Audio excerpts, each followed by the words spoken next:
Hey kids, want to own the libs? Of course, we have to return to owning the libs, because part of owning the libs, by the way, is going back and owning the libs repeatedly. Okay, obviously I don't mean it like that. But today, I do want to talk about liberalism. So let's get on with it.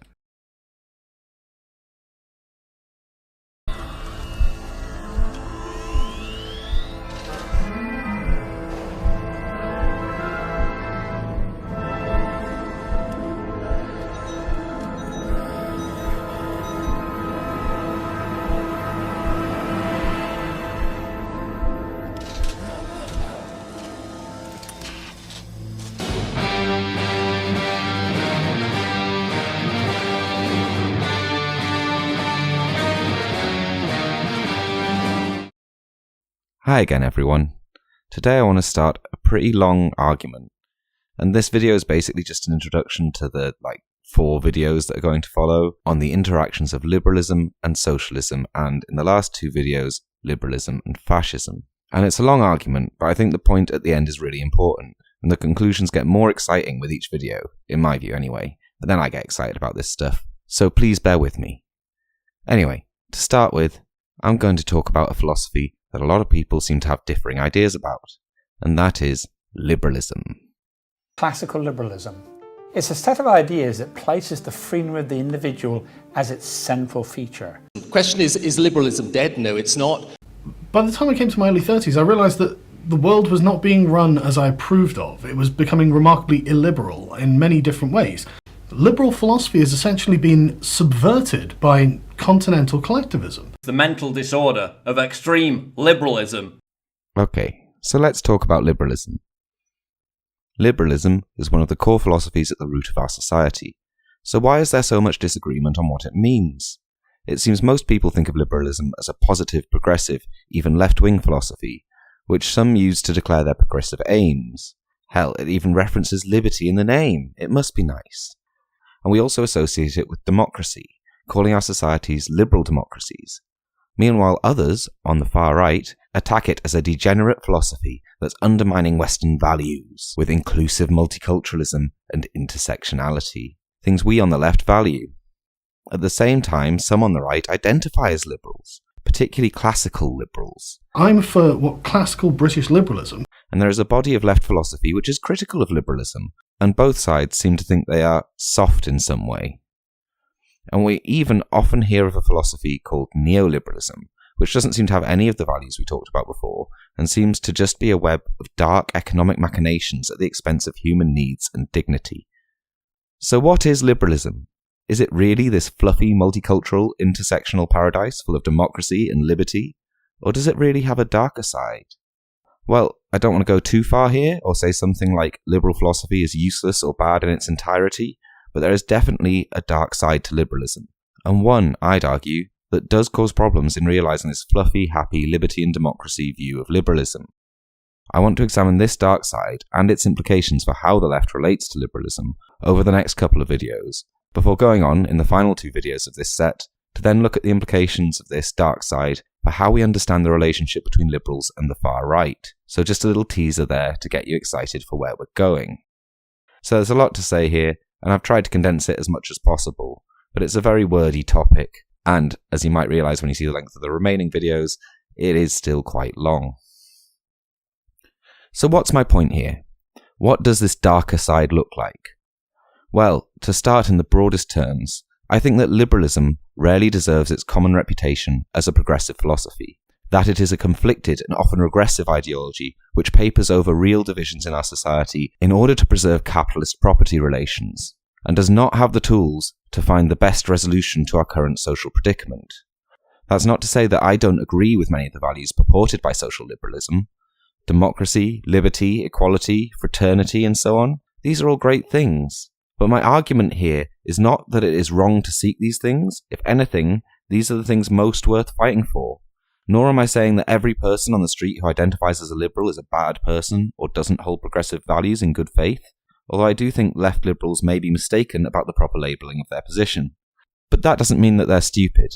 I myself used to identify as a liberal when I was younger, before I feel I understood some of these ideas better. And even the Wikipedia page for liberalism says it's based on liberty and equality, both of which I will argue it fails to achieve. You see, the problem is that liberalism is a philosophy with two sides, or two faces, if you will.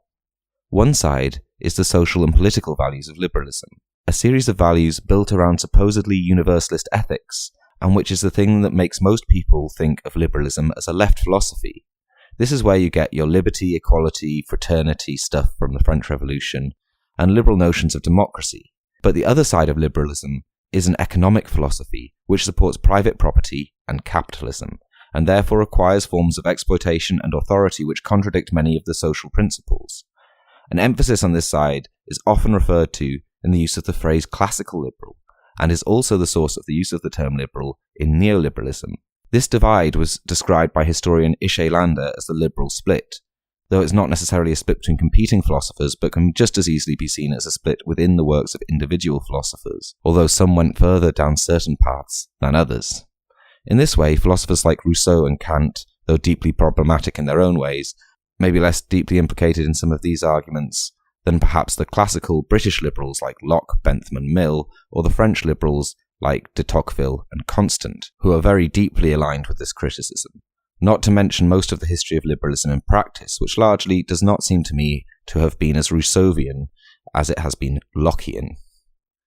So these two sides of liberalism, the social or political values and the classical economic values, are always in tension, and for the most part, be it in theory or in practice, it is the economic side which wins out, and social principles must be made to serve the contradictory economic goals, which tends to hollow out or nullify the effects of the social policies, as I intend to show.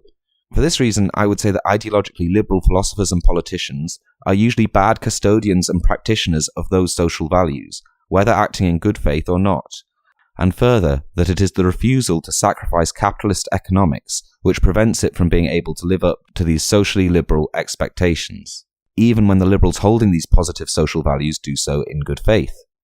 What's more, when delivered in bad faith, liberal values can be used as a mask to hide the projects which in fact undermine those very values, and, as I will explore in the last two videos of this essay, can open the door for ideas from the right which wish to wipe away all the social liberal values to defend the economic ones. This is not to say that this is a universal facet of liberal thought, but that it is a common thread in a large proportion of the liberal canon, and particularly in the classical liberal tradition.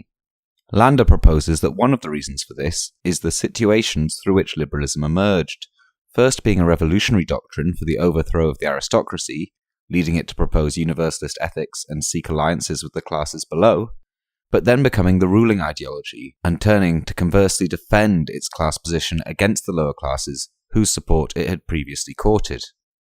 We can see the shape of these contradictions of liberalism in the words of philosopher Erik Voegelin. One can't get away from the revolution. Whoever participates in it for a time with the intention of retiring peacefully with a pension which calls itself liberalism will discover sooner or later that the revolutionary convulsion to destroy socially harmful, obsolete institutions is not a good investment for a pensioner. The political aspect of liberalism is defined by the liberal opposition to certain abuses. Liberals oppose the old social order, that is, the privileged position of the clergy and nobility. At this point can be seen the weakness of a political attitude which is tied to the situation. In time when the rising working class becomes politically capable of directing it, the attack on privilege turns against the liberal bourgeois itself. So liberals here are forced to choose either the light side and sacrifice their economic interests to the agency of the working classes, or the dark side, to undermine their political and social commitments to protect their economic class interests, and, as we shall see, the latter path is well travelled by many liberal thinkers and politicians. To look at why this is, and what its implications are, we will have to look a bit at the history of liberalism, to see the historical context in which it emerges, and examine its record both in theory and practice. Of course, I myself am not an infallible encyclopedia, and I'm sure to miss some things, so if you want to check my sources, you can check the references in the description, to see that I'm not just making shit up and that. I also want to note that a large part of my argument here, especially in chapters 2, 4 and 5, is adapted from a book by the historian Ishay Landa, who I mentioned a moment ago. It's called The Apprentice's Sorcerer. I'm a big fan of his work. I think a lot of the points in this book are very relevant today and worthy of discussion. But I'm not trying to plagiarise or claim originality here. While I have added a lot of points from my own research, the core of this argument can be found in his book, and he goes into way more detail than I have time to do here, so if you're interested in this stuff and want to learn more about it, I recommend you read it.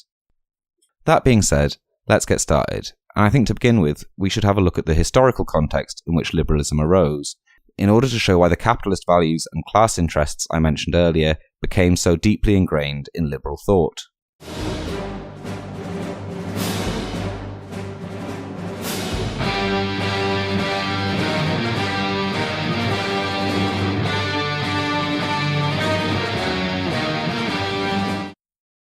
To understand liberalism, we have to understand the times it grew up in, who its proponents were, and who were its adversaries.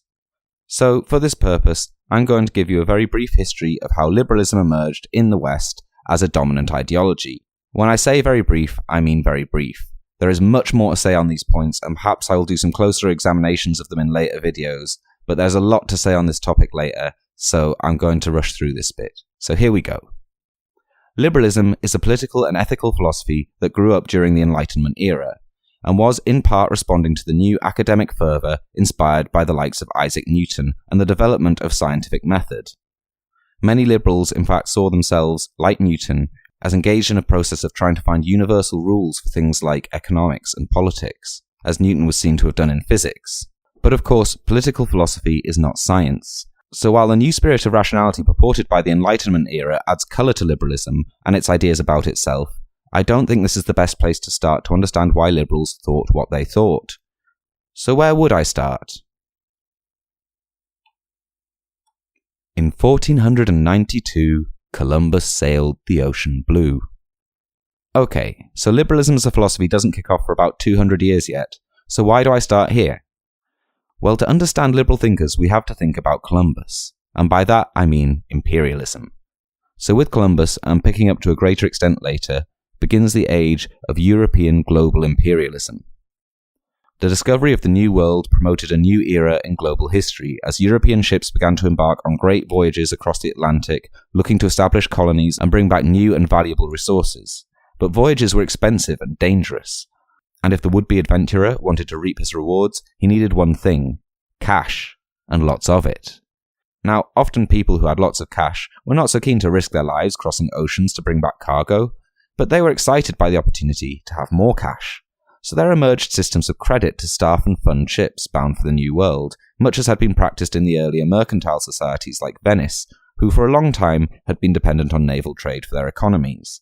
This includes the expansion of banking systems and co-investment for large capital projects, which gives rise to the concept of shares and markets for trading them. These economic practices, once limited to a few trading ports like Venice, began to expand massively across Europe. This was the foundational process of capitalism, in which, as Marx described, it is a notorious fact that conquest, enslavement, robbery, murder, in short force, played the greatest part. And with this expansion, there emerged a new class of individuals: the bourgeois. Along with imperialism, it's important to note as well that in around 1440, the printing press was invented, and this is relevant for two reasons. First, the printing press was a mechanical means of production, which could be privately owned. As such, it lent itself to, and established, workshop-style employment, which would later be a model for the expansion of liberal capitalism in the industrial era. Certainly, people were clearly employed in the transatlantic trade, but the printing press gives us a model closer to what we have today. But an equally important result of printing is the revolution in communication. As markets for print expanded, increasingly publishers printed not in Latin, but in the local vernaculars, as spoken by the enriched bourgeois who they sold their books to, as they had the money, time and education to consume the product. The bourgeois also had time to write themselves, being employers and investors, and so the press allows, gradually over time, the emerging consciousness of a reading public who could identify their common class interests, creating a common literature and community of readers and writers, which was about as revolutionary then as social media is today. This allows the bourgeois to become increasingly conscious of their own existence and, eventually, to form a distinct political philosophy in its own interests. The bourgeois thus emerged as a conscious class from a growing mercantile elite, enriched by the profits of colonialism. With their growing wealth, they became increasingly influential in society, and new financial tools that created their wealth became expanded through society. And so we see that alongside the bourgeois comes the increasing dominance of these economic systems, which we now call capitalism. But while their economic strength grew, they did not receive complementary growth in political power. Broadly speaking, political power at the time was organised by feudal relations. At the top you have the king, or occasionally a queen if no alternative male could be satisfactorily agreed, and below him a landowning aristocracy whose political and economic power comes from their right to tax the peasants in their relevant jurisdictions. Also, the king still held control of taxes and levies on trade and would often enact these to enrich himself at the expense of the merchants, which they hated. The new bourgeois therefore want to have their share of the power, and so need a political philosophy that secures their rights either alongside or opposed to the rights of the monarchs and the aristocracy. The English Civil War, 1642 to 1651, could be seen as a first eruption of this conflict, but the dividing lines are still less clear, partially perhaps because liberal philosophy had not yet emerged as the philosophy of a class-conscious bourgeois. But with the coming of John Locke, often seen as the founder of liberalism, all this begins to change. In the so-called Glorious Revolution in England in 1688, the power of the king is greatly reduced, and at last the bourgeois have a large share in political power in England, with the 1689 Bill of Rights heavily influenced by Locke. And Scotland joined this move with the subsequent Acts of Union, also encompassing Ireland later. This empowered Parliament over the king and allowed the bourgeois, who had had voting rights as propertied men or rich people since at least 1432, to finally rise politically as well as financially to the ruling class. The next big step in political power for liberals was the American War of Independence, which effectively eliminated monarchic power and empowered the American bourgeoisie. We'll look at some of the details of this in the third part of this project. Finally, with the French Revolution overthrowing and executing their monarchy in their home country, the age of liberalism is finally fully underway. Here we see the liberal bourgeois uniting with the lower classes under their famous slogan of liberté, égalité, fraternité to take down the monarchy. But of course, contrary to the revolutionary slogan, the regime that followed was of course a dictatorship which secured bourgeois power in place of the recently executed aristocracy, leading into a liberal state which did not, as I will argue in the following sections, extend these universal rights to the workers and the poor of their new state. As the political power of liberals grew, they were able to expand their role in the economy, privatising land from commons farmed collectively to larger farms, where individual farmers could employ labour to work more than they could themselves. This dispossessed many peasants from the land, which became helpful when the Industrial Revolution came along. The Industrial Revolution made possible the massive expansion of capitalist systems of private ownership and employment, and the dispossessed peasants could be drawn to work in the mills, mines, and factories. This also further enriched and swelled the ranks of the newly conscious bourgeoisie. So there you have it, the links between the bourgeois as a class, capitalism as an economic system, and liberalism as a political philosophy. There is one more factor that this section would not be complete without, however, and that is slavery. As we have seen, liberalism emerges from a bourgeois class who themselves emerge alongside a growing capitalist economic system, all of which is a product of the new economic demands of transatlantic trade and colonialism. And we all know that a huge part of this was slavery. It is important to note this here, not just because of the inherent injustice of this phenomenon, but also because some liberal thinkers, notably John Locke, were not only invested in the transatlantic trade, but were themselves slave owners. And this is worth noting as we move on to look at their ideas, because it does affect them. As historian of slavery David Bryan Davis stresses, Locke was the last major philosopher to seek a justification for absolute and perpetual slavery. But even if they were not slave owners, liberal philosophers came generally from the economic elites of their time, as we said above, and so directly or indirectly, all these classical liberals benefited from the economic returns of slavery and empire. Along with this culture of slavery and imperial domination also of course comes racism, and we see this in a number of liberal philosophers like Kant and Mill, and generally fairly ubiquitously across philosophy in the early liberal period, philosophy being mainly carried out by those who profited from slavery and empire. YouTuber PhilosophyTube actually did a really good video on this recently, so I'm going to link to that in the description so you can watch it if you want. It lays out this argument about liberal racism very well, and I'm even going to use a couple of quotes from that video in the following episode of this series. So here we are. We've seen how liberalism emerges as a philosophy of the bourgeois, themselves a class produced by nascent capitalism, which is a product of imperialism. In this way, liberalism exists constantly in a matrix with the interests of the bourgeois class and capital. And this is not just a circumstantial relationship, it is at the very core of what liberalism itself is. And it shows itself in how liberalism expresses those values, as I will discuss in the next part, where we will take some time to explore how these contradictions in liberalism play out in classical liberal theory. Okay, so that's the end of that video. I've already scripted this entire series, so the next video should be up pretty soon, and I hope you'll join me for that. Of course, let me know in the comments what you think, and please like, share and subscribe, and if you're really enjoying my work, why not give me $1 or so on Patreon?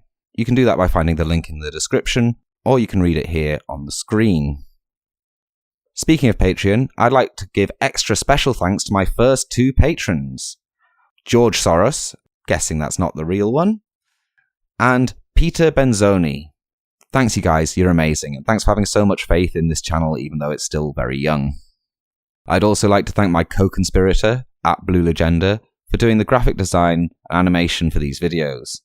They are a huge part of making this happen and making these videos look good, so thanks to them. So that's basically it. Please like, subscribe, share, and all of these things, and I hope to see you next time for our little exploration of liberal theory. Till then, bye!